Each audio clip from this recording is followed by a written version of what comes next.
Good evening, ladies and genitals, boys and girls, children of all ages. It is time once again for another episode of your favorite podcast, hopefully, Midnight's Edge After Dark. We are coming to you live on tape.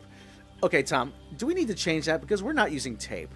We're coming live via ones and zeros here. Digitally, yes, and all digital goodness. I am joined once again by Mr. Tom Connors. How you doing, Tom? I am doing fantastic, but I think I just stole your saying. How you doing, Rob? Don't worry about that. Worst things that are going to happen. I'm, of course, your narrator supreme, Mr. Robb Robot Shlomo from Shabby Road Studios from New Haven, Connecticut, the 8th drunkest city in America. What's sad is I'm probably near the first.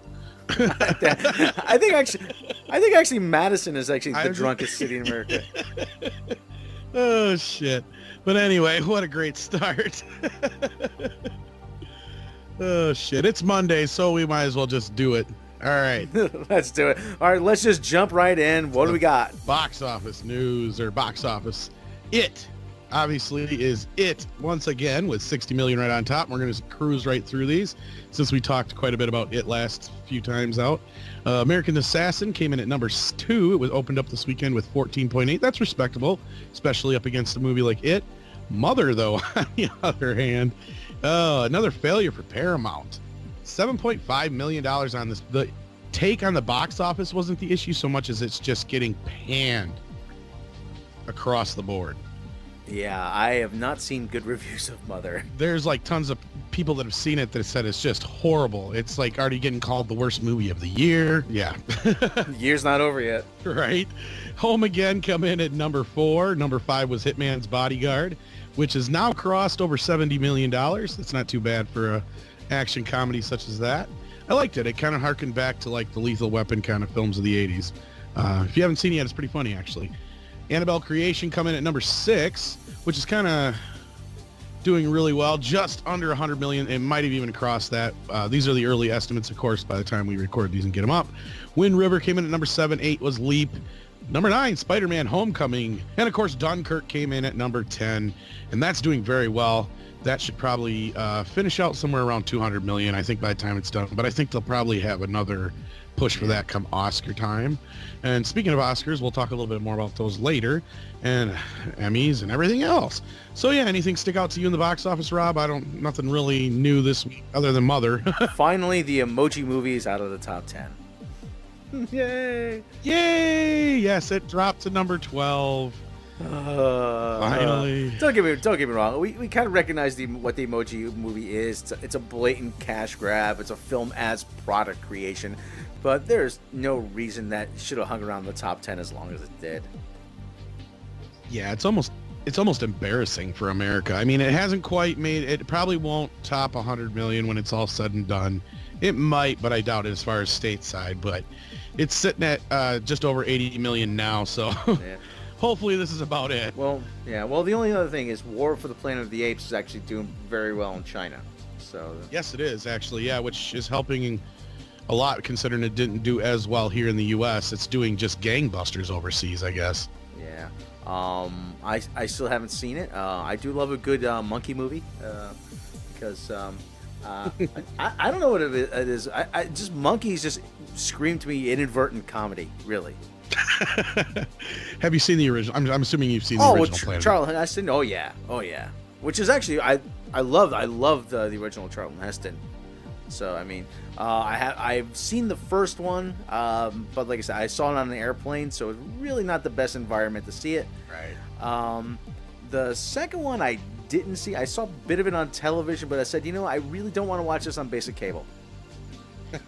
Well, I would imagine they even cut certain. I can think of a few things they probably cut out in the airline version. Yeah. Right offhand. So, yeah, if you give it a chance, they're definitely worth it. It's one of the best trilogies since probably Lord of the Rings. Well, I do love me some Kerry Russell though. Oh yeah. Love. She's had that long hair. Ooh, Felicity. Oh yeah.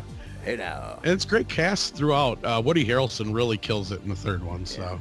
But let's move on. Moving right along. This is gonna be a tight show. People yeah, we don't have any big main story that sticks out, so I think we're gonna move right along to Captain Robb's Trek Lux. Yes.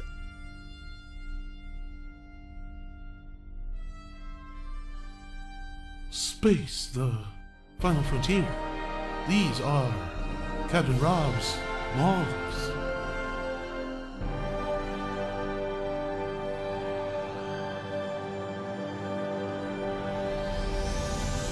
Oh my, the captain. We're receiving some incoming messages from the Emmys. Ooh, yes. Sulu, put the Emmys on the viewer. So, the Emmys were tonight and, actually, well, really last night. And it was a bit of a Star Trek Discovery stroke fest. From what I seen, yeah, I didn't see much. And, actually quite a few nods to Mr. Les Moonves, who, actually, do you think Les Moonves is going to be our new Tom Rothman? Maybe. If he sticks around even as far as if he doesn't retire. But obviously they're pulling out all the stops though. They're to promote Star Trek Discovery, and if anyone's gonna be tuned into CBS and watching anything, there's gonna be probably incessant amount of promos about Star Trek Discovery. And actually, one of the things we actually learned recently about Star Trek Discovery is nobody's allowed to see it. Nobody's allowed to view it. Nobody's allowed to even put a review up until Red flag. Warning. Danger. And this is abnormal for television. Danger, Will Robinson. Danger. Right? Wrong show, but yes. Red alert. Wouldn't this be or whatever it is? Yeah, CBS has officially embargoed all reviews of Star Trek Discovery until after it airs. And there is going to be a critic screening this week, I believe on Tuesday, but they cannot say a word about it until after it airs, which to me is a gigantic red flag. Yep. And not only that, if they're not sending out screeners, which is the norm for television shows, that means they're very worried about it getting pirated. Yeah. Obviously. Or the red flag is bigger than we thought, and we didn't want it. Yeah. Because not only is the show bad, that's why they didn't want it to get out. We're trying to hold out some hope here, kids, but yeah, there's a car dealership near where I am. I don't want to mention their name, but they boast of like the biggest American flag in the state or whatever. Look for the giant flag. That's what they're known for. I'm imagining a huge flag like that. We're talking like maybe a huge football field size flag. So. The biggest, best flag you ever saw. Yeah. It's huge flag. Huge flag. I love the flag. But anyway. It's great ratings. But anyway, so. And actually, you know what? Like I said, they're not sending out screeners. They're actually having a premiere screening for critics, which that is a bit unusual. Like I said, yeah, this all just seems very weird. To kind of put this in perspective, we kind of seen something recently that was kind of like this, Rob. It was called The Inhumans. Oh, yeah. How did that work out? Not too well. At least they showed it to the public, though. So they at least seemed like they did have some faith in it. And this goes out to show you any of those people out there who claim we're like Disney shills. We are not looking forward to Inhumans at all. No. It looks like garbage, and we're getting a similar vibe here, yeah. Yeah. Like I said, it's more common for movies to be withheld for reviews to be withheld for movies. I think the Emoji Movie was embargoed up until the last minute. The Dark Tower, Fantastic Four. As was It for some reason too, which really threw a lot of people for a loop because that even had a last minute embargo too, I believe. Yeah, but anyway, we do have some new details about Star Trek Discovery. Yes, we do. We have a title of all things. Lay it on me. The title of the first episode is The Vulcan Hello, which will be promptly followed by The Audience Goodbye. So,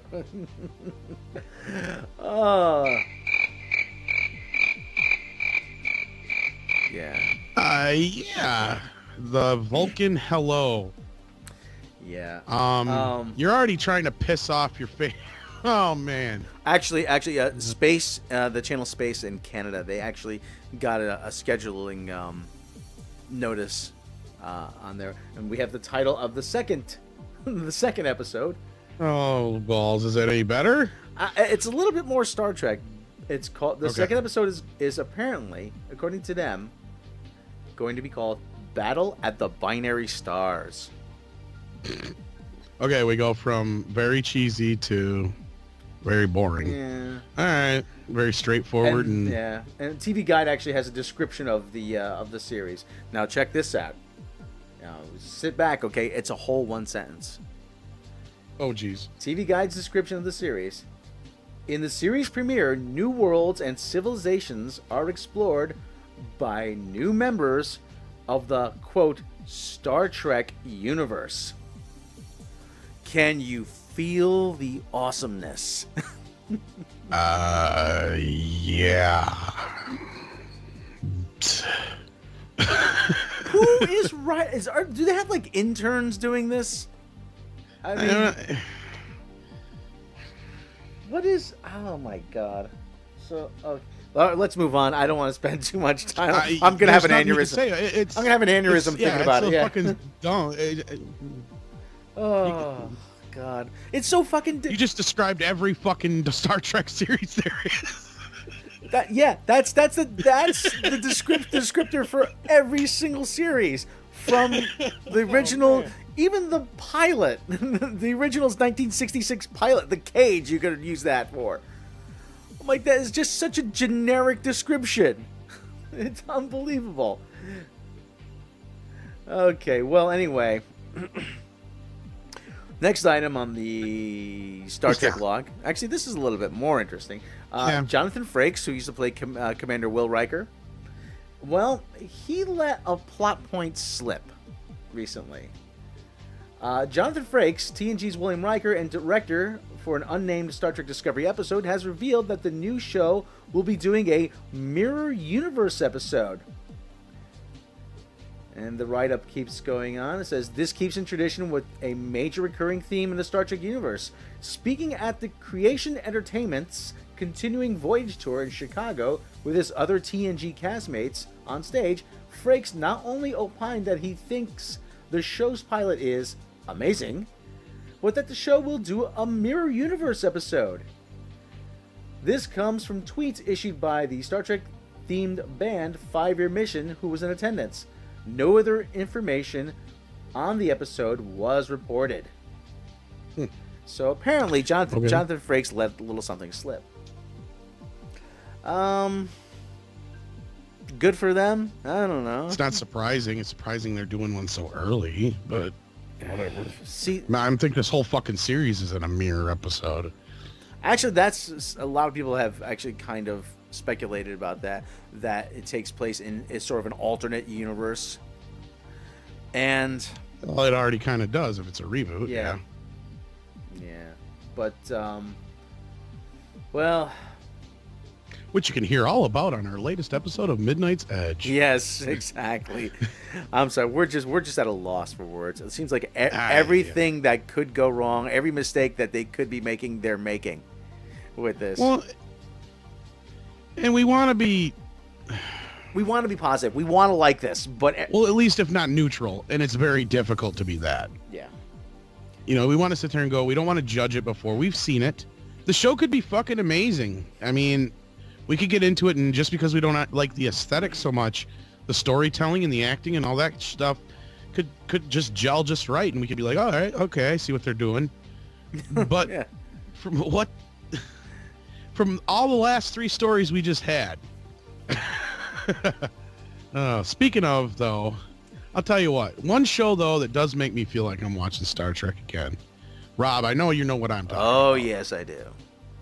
The Orville.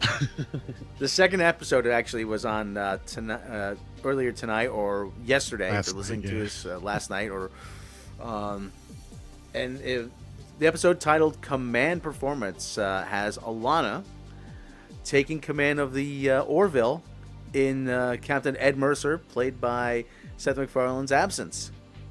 And actually, this was really, really good. Yeah, it was a very good episode. It was. For only their second episode in, I'm like, hey, I actually thought for a few times I was actually watching Star Trek The Next Generation. And I like, and not to give away too many spoilers, but there's actually a little dig at the end of our current pop culture, which I thought was very funny. If you haven't seen the episode yet, and actually one thing we do see, and we can say this because it was given away on YouTube. One thing we see replicators. They have replicators on this version of the Orville, and Seth MacFarlane actually did say in an interview he did not have a problem with replicators because that's how they get to their sort of moneyless societies because they have replicators. Right. Yeah, makes sense. And Adrienne Palicki, she actually replicates a pot brownie, which I thought was pretty funny. So, but actually, this actually is an homage to the original pilot, the Cage. Which was, I was gonna say, I could tell. Yep. Yeah, it had a lot of some elements of the Cage and the menagerie in it. So it was actually a very good episode. And if you haven't seen the pilot, actually, you can actually download it for free on iTunes. The first episode. Yeah, I was talking to Mundane Matt a little bit earlier, and he said the same thing about this episode. He's like, "This is like a Star Trek show." I said, "Yeah, it's very, very, very Trekish." It'll be interesting to see the third episode and see where this goes, because that's really, I think, when you can kind of gauge a show on how well it's going to do from there. And I'm actually anxious to see what the ratings are going to be because it was pushed back in some areas of the country because the Cowboy Bronco game went long, which it's typical. I mean, if you live on the East Coast, that's to be expected. Anybody watching on the East Coast knows that if football runs long, then they're going to push it back. So that's really nothing out of the ordinary. Been that way for 50 odd years. So now this is supposed to be moving to Thursdays anyway, right? It's going to be moving to Thursdays a week early. It's going to be moving to Thursdays this coming Thursday. All right. Yes. So we get a bonus episode almost. yeah. Which is good. Like I said, hey, you know what? Let's keep the momentum going, right? Right. Yeah. So we'll try and check that out, and of course it'll be after our next show next time. But we'll let you know how on the following week's show what we felt of it, and so we'll see. Yeah. So anyway, moving right along. Is it time for the roundup? Ladies and gentlemen, for the roundup. We told you we have a tight show for you, phrasing. So that's what she said.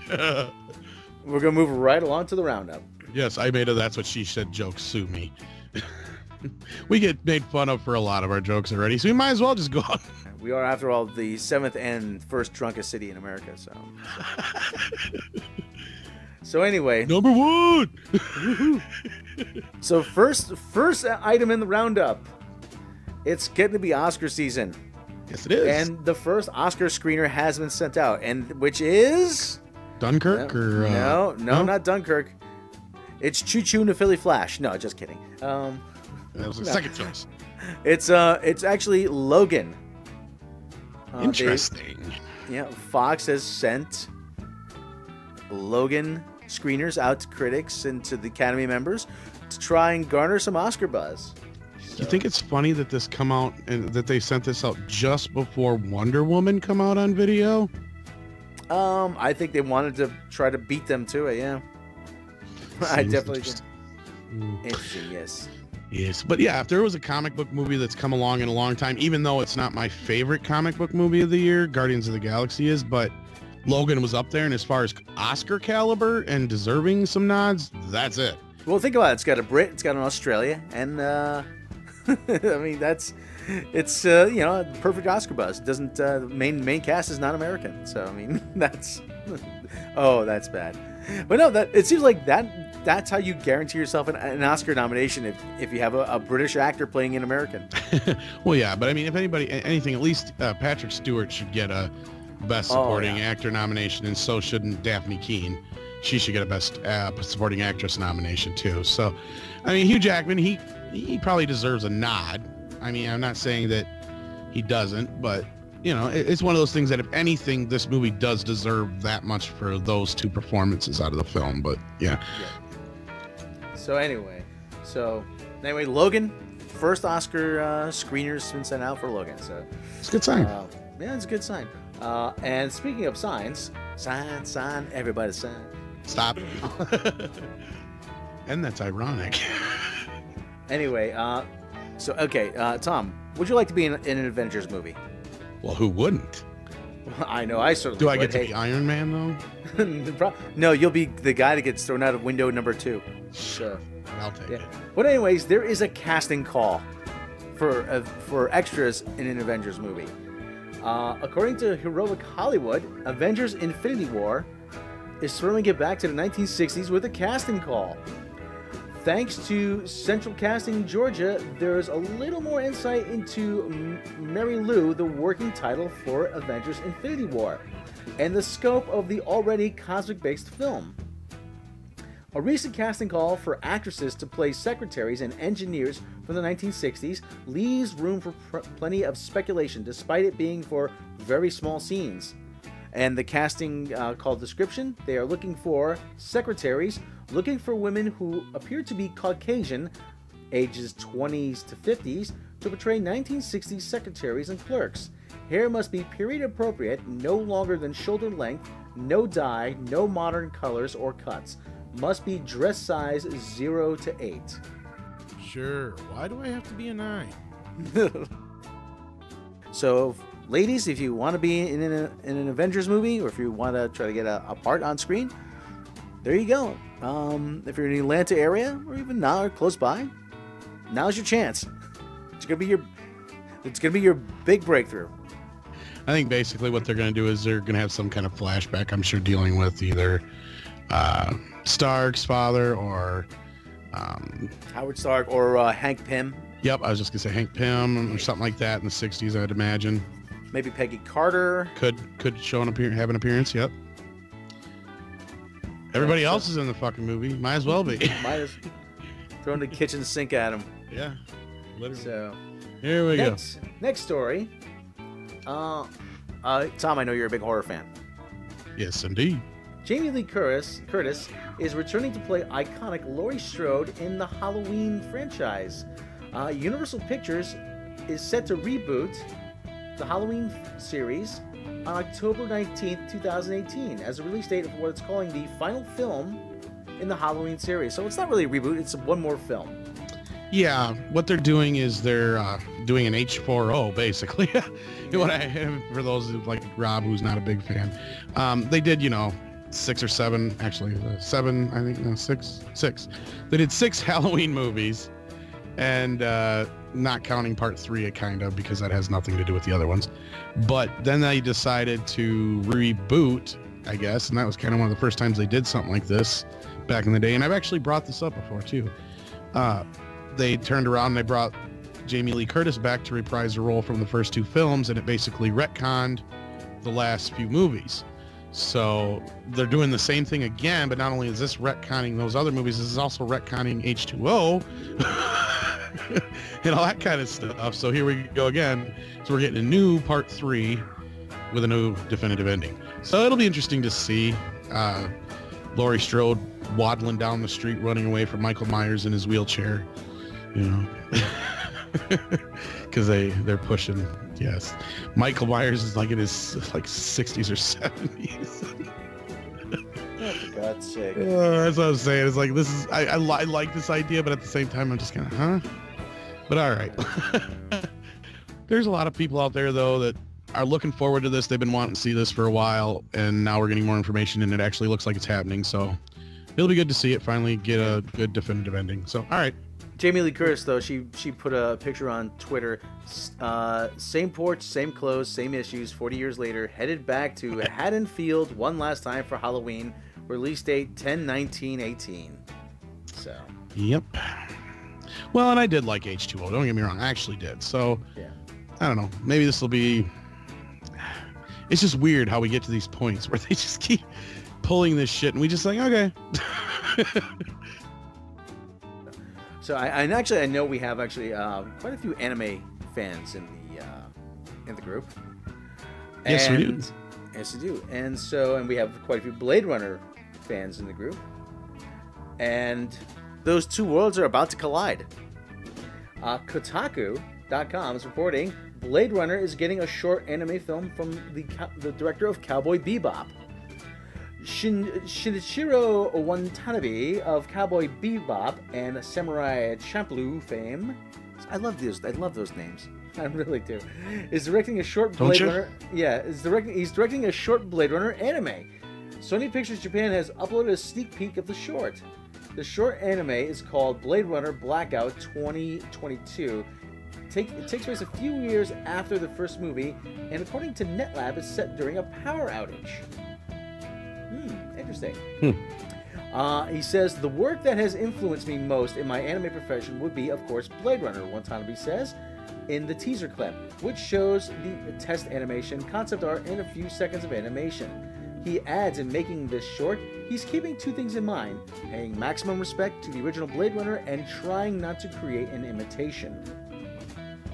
Are you a fan of Cowboy Bebop? I'm a fan of Bebop and Rocksteady. No, just kidding. Well, yeah, I am, but no, I'm aware of it. I've seen a couple episodes here and there, but it's been so long. I am a Blade Runner fan, though. Yeah, Cowboy Bebop is one of those.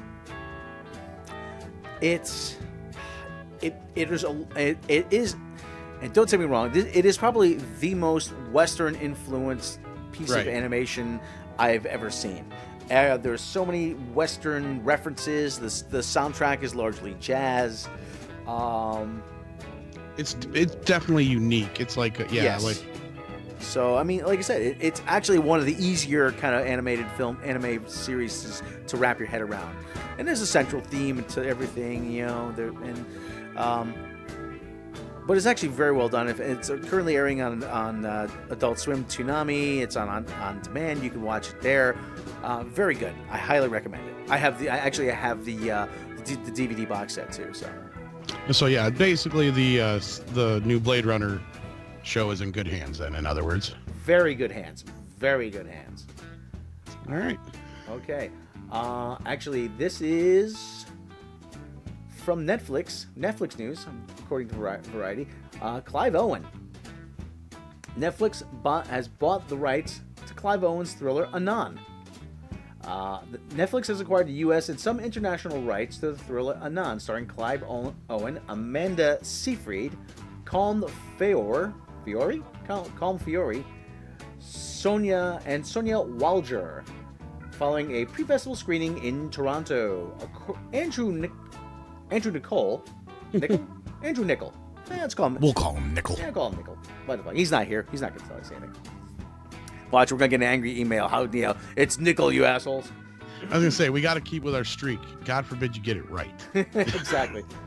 Andrew Niccol directed from his own script about a near-future world where there is no privacy, ignorance, or anonymity. Owen portrays a man who, while investigating a series of unsolved murders, finds a young woman played by Seyfried who has disappeared with no identity or history.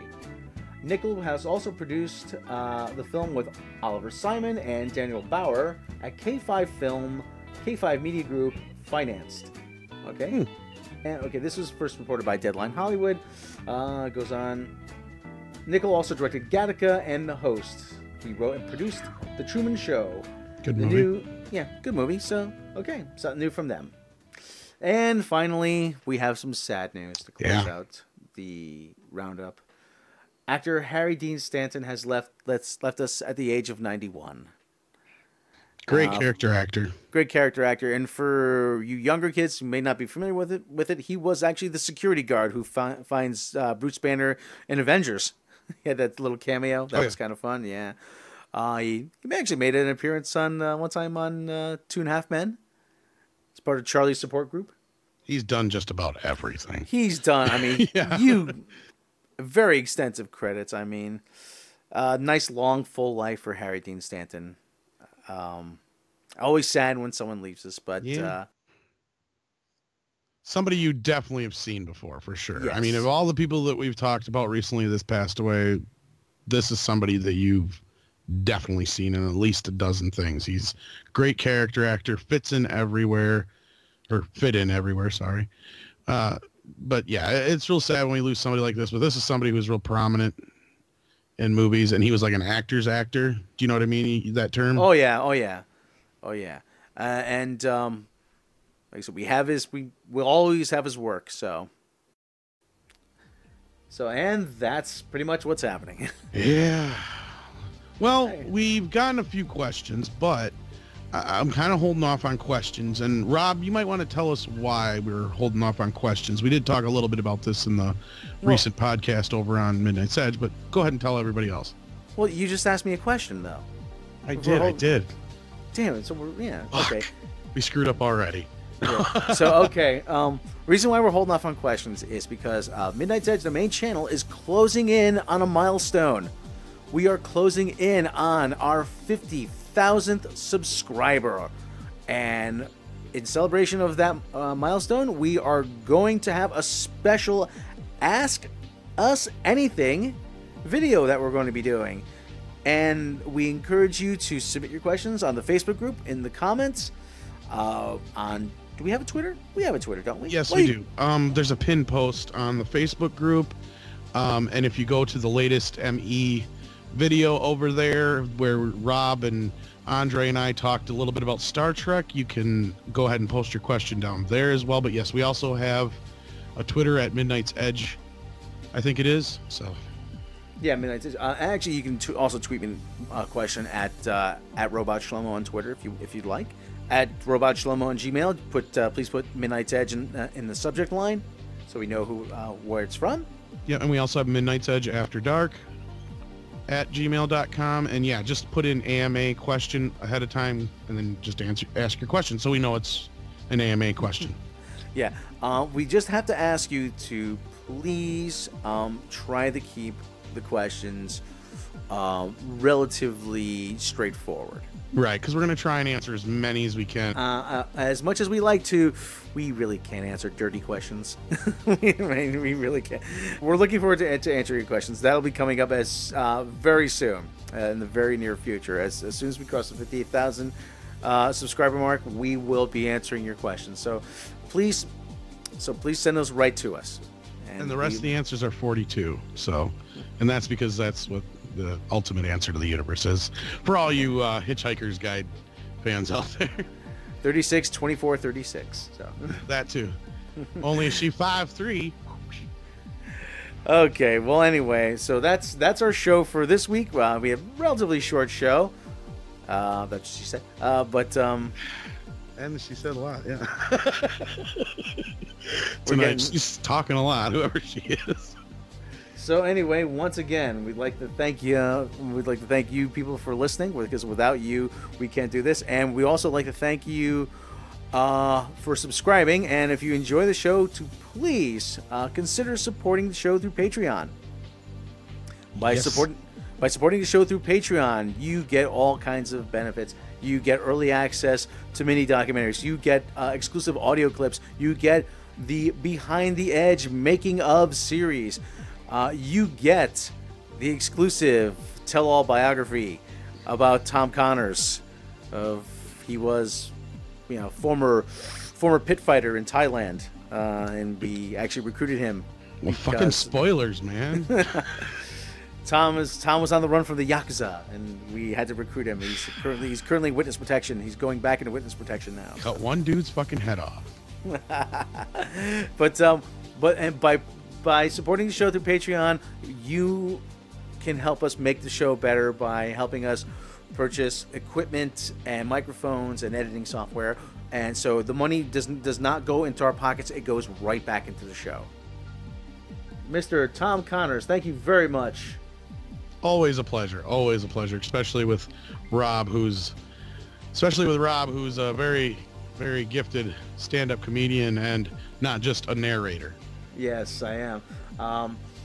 I don't have any stand-up gigs, but if anybody's in the area, I'll make sure I pass those along. As soon as I usually get them last minute. So anyway, do you do birthday parties? I do.